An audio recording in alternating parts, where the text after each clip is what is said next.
நாடாளுமன்ற உறுப்பினர் ராமநாதன் அர்ச்சுனா அவர்கள் கைது செய்யப்பட்டு பிணையில விடுவிக்கப்பட்டிருக்கிறார். கடந்த 22ஆம் திகதி கொழும்பு கோட்டை ரயில் நிலையத்திற்கு முன்பாக அவர் வாகனத்தை நிறுத்தி போக்குவரத்து விதிகளை மீறினதாக இன்றைய தினம் கொழும்பு கோட்டை போலீஸ் நிலையத்திற்கு அவர் விசாரணைக்காக அழைக்கப்பட்ட நிலையில கைது செய்யப்பட்டிருந்தார். பின்னர் பிணையில இப்ப விடுவிக்கப்பட்டிருக்கிறதாக சொல்லப்பட்டிருக்கிறது. சாலை விதிகளை மீறுவது குற்றம்தான். ஆனால் எல்லா நாடாளுமன்ற உறுப்பினர்களுக்கும் சமமான சட்டத்தை அவர்கள் கடைபிடிப்பார்கள் என்றால் அதில் எந்த விதமான பிரச்சனையும் இல்லை. ஒருவேளை தமிழ் நாடாளுமன்ற உறுப்பினருக்கு தான் இப்படியான சட்டம் கடைபிடிக்கப்படுகிறது என்றால் அது மிகவுமே வருத்தத்திற்குரிய ஒரு விடயம்தான். நேற்றைய தினம் எல்லோரும் அறிந்திருப்பீங்க, கேரதீவு பற்றில் ஒரு வாகன விபத்து ஒன்று இடம்பெற்றது. அந்த வாகனம் கட்டுப்பாட்டை இழந்து மின்கம்பத்தோட மோதினது. அந்த வாகனத்துல 4 பேர் வந்தவ, அதாவது ஒரு மோட்டார் சைக்கிள்ல 4 பேர் வந்தவ. அதுல இருந்த ஒரு 5 வயசு பிள்ளை மின்கம்பத்தோட மோதப்பட்டதுல கீழே விழுந்து தலையில அடிபட்டு இருக்குது. அந்த பிள்ளைக்கு தலையில அடிபட்டோன்னு ரத்தம் போயிருக்குது. அப்ப வீதியால வந்த வாகனங்களை எல்லாம் மறைச்சு உதவி கேட்டு இருக்கிறாங்க. யாருமே அந்த பிள்ளைய வைத்தியசாலைக்கு கொண்டு போறதுக்கு உதவி செய்ய இல்லையா? அப்ப அதுல நின்ற ஒரு இளைஞன் அந்த பிள்ளையை மோட்டார் சைக்கிள்ல வைத்தியசாலைக்கு கொண்டு போறதுக்கு ஆயத்தமா இருக்கிறார். அந்த இடத்துக்கு ஆம்புலன்ஸ் வாரதுக்கு கூட 40 நிமிஷம் எடுக்குமா. அதுக்குள்ள அந்த பிள்ளையை உடனடியா வைத்தியசாலைக்கு கொண்டு போய் சிகிச்சை பெற்று அந்த பிள்ளையை காப்பாற்றணும் என்று சொல்லி அது நின்றவங்க போராடி இருக்கிறாங்க. அதிர்ஷ்டவசமாக அந்த வழியால வைத்தியர் சத்தியமூர்த்தி அவர்கள் வந்ததாக சொல்லப்படுகிறது. அப்ப அவர் உடனடியாக அந்த பிள்ளைக்கு முதலுதவி கொடுத்து தன்னுடைய காரில சாவகச்சேரி வைத்தியசாலைக்கு கொண்டு சென்றிருக்கிறாராம். அங்க கொண்டு போய் அந்த பிள்ளைக்கு சிகிச்சை கொடுத்தால் அந்த பிள்ளை சிகிச்சை பலனின்றி உயிரிழந்து இருக்குது. தலையில அடிபடுறது என்பது சாதாரண விடயம் அல்ல. அதுவும் அந்த விபத்து நடந்த இடத்துல பாத்தீங்கன்னு சொன்னா அந்த வீதிக்கு 2 சைட்லயுமே கற்கள் நிறைய போடப்பட்டிருக்கு. அது கடல் சைட்ல இருக்கிற வீதி என்றதால நிறைய பெரிய கற்கள் எல்லாம் போடப்பட்டிருக்கிறது. சாதாரணமாக அந்த கற்களில நடந்து சென்ற ஒருவர் விழுந்தாலே பாரியோரு ரத்தம் பாரதெல்லாம் ஏற்படும். இது மோட்டார் சைக்கிள்ல போய் ஒரு விபத்தாக நடந்த நிலையில அந்த பிள்ளைக்கும் பாரிய அளவில அடிபட்டிருக்கிறது. ஒரு வாகனம் விபத்து நடந்திருக்கிறது. ஒரு பிள்ளையை அவசரமாக வைத்தியசாலைக்கு கொண்டு போகணும் என்று சொல்லி வீதியால போற வாகனங்களை மறைக்கும் போது ஒரு மனிதாபிமானமற்று அந்த பிள்ளையை வைத்தியசாலைக்கு கொண்டு போறதுக்கு இடம் கொடுக்காமல் எத்தனையோ பேர் தங்களுடைய வாகனத்தை நிறுத்தாமல் சென்றிருக்கிறார்கள். தமிழர்களுடைய மனிதாபிமானம் மரணித்து போய்விட்டதா என்றுதான் சிந்திக்க தோன்றுகிறது.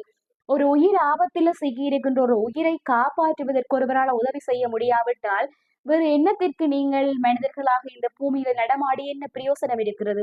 இன்றைக்கு அந்த பிள்ளைக்கு நடந்த விபத்து நாளைக்கு எங்களுக்கு நடக்காது என்று சொல்லுறதுக்கு எந்த உத்தரவாதமும் இல்லை. ஒருவருக்கு இன்றைக்கு நடக்க போகிறது நாளைக்கு எங்களுக்கு நடக்கலாம். முடிந்தவரை மற்றவர்களுக்கு உதவி செய்யறதுக்கு நாங்க பழகி கொள்ள வேண்டும். அதுவும் விபத்துல சிக்கொண்டு அவசரமாக வைத்தியசாலைக்கு கொண்டு போக வேண்டும். வைத்தியசாலைக்கு போறதுக்கு நிறைய தூரம் இருக்குது என்று சொல்லிக்க முடிஞ்சவரை அந்த பிள்ளைய வைத்தியசாலையில கொண்டு அனுமதிக்கிறதுக்காச்சும் உதவி செய்திருக்கலாம். விபத்து நடந்துட்டது, அந்த பிள்ளைய கொண்டு வைத்தியசாலை அனுமதிக்கிறதால உங்களுக்கு என்ன பிரச்சனை வரப்போகுது? சாதாரணமாக ஒரு விசாரணை நடக்கும். என்ன நடந்தது, யார் நீங்கள், எப்படி ஏற்றி கொண்டது நீங்க எல்லாம் கேட்பாங்க. அதுக்கு நீங்க நடந்த சம்பவத்தை சொல்லலாம் தானே. ஒரு வாக்குமூலம் கொடுக்கறதுக்கு பயந்து ஒரு பிள்ளை இந்த உயிரை கொண்டே வைத்தியசாலையில சேர்க்க முடியாத அளவிற்கு மனிதர்கள் இப்பவும் இருக்கிறார்கள் என்று நினைக்கும் போது மிகவும் வெட்கமாக இருக்கிறது. ஒருவருக்கு நடக்கிற விடயம் எங்களுக்கு நடக்காது என்பது எந்த விதமான உத்தரவாதமும் இல்லை. முடிந்தவரை ஆபத்துல இருக்கிறவர்களுக்கு உதவி செய்யுங்கள். இந்த பதிவு சமூக ஊடகம் ஒன்றில பகிரப்பட்டிருந்தது. நாங்களும் மனிதர்கள் பிறருக்கும் உதவி செய்ய வேண்டும் என்ற ஒரு சமூக நோக்கோட இந்த விடயத்தை நானும் பகிர்ந்திருக்கிறேன். கிளிநொச்சியில ஒரு குண்டுவெடிப்பு சம்பவம் ஒன்று இடம்பெற்றிருக்கிறது. அதுல 2 பேர் வைத்தியசாலையில அவசர சிகிச்சை பிரிவுல அனுமதிக்கப்பட்டிருக்கிறாங்க. ஒரு பாழடைந்த வீடு ஒரு அகழ்வு பணியில ஈடுபட்டிருக்கிறாங்களாம்.